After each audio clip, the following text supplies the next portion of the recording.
Assalamualaikum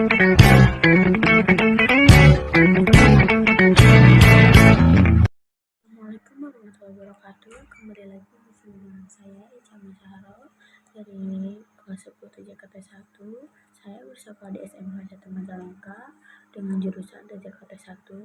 Saya di sini akan mempresentasikan tentang mikrotik mTCNA, preparation, IV address, dan subnetting.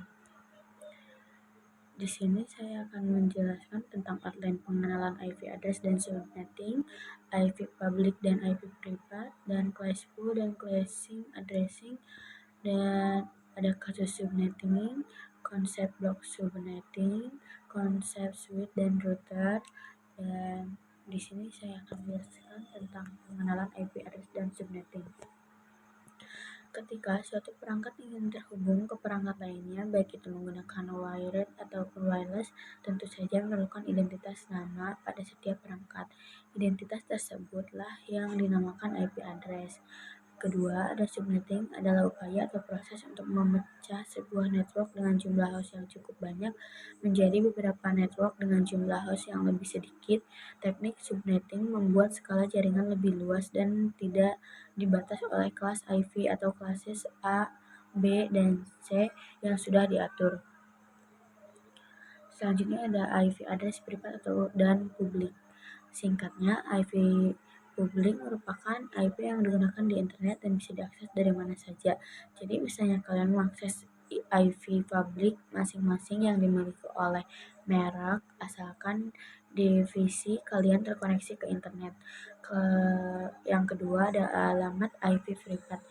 Biasa digunakan di dalam jaringan lokal dan tidak dapat diakses langsung dari internet.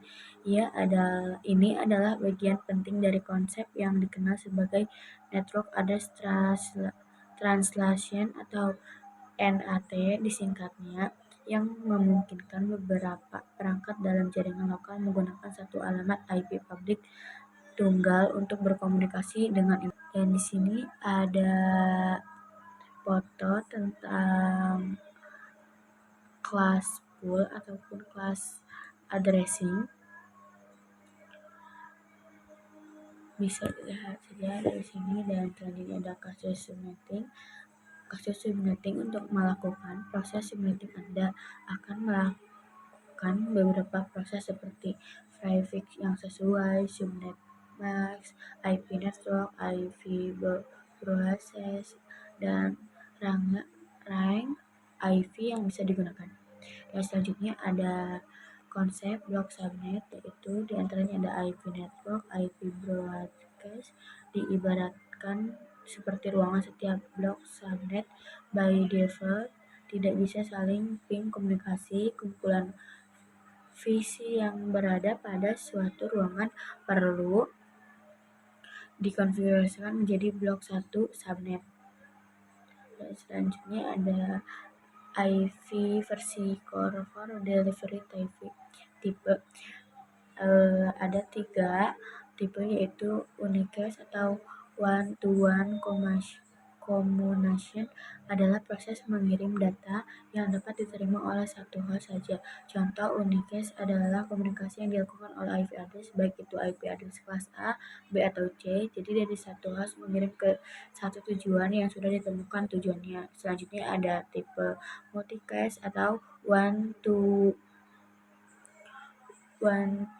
many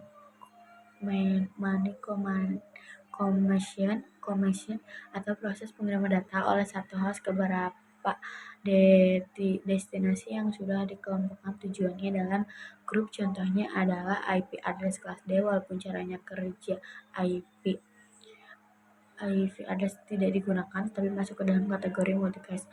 Selanjutnya, terakhir ada multicast one-to atau communication, proses pengiriman data yang diterima oleh semua host yang jaringan blok subnet yang sama sesuai dengan broadcast dominannya. Contohnya seperti cara kerja ARP yang dilakukan oleh Swiss.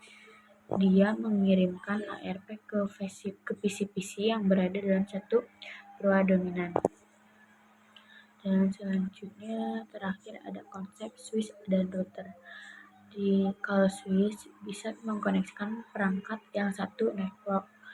kalau router bisa mengkoneksikan perangkat yang berbeda dari network. Sekian dari saya.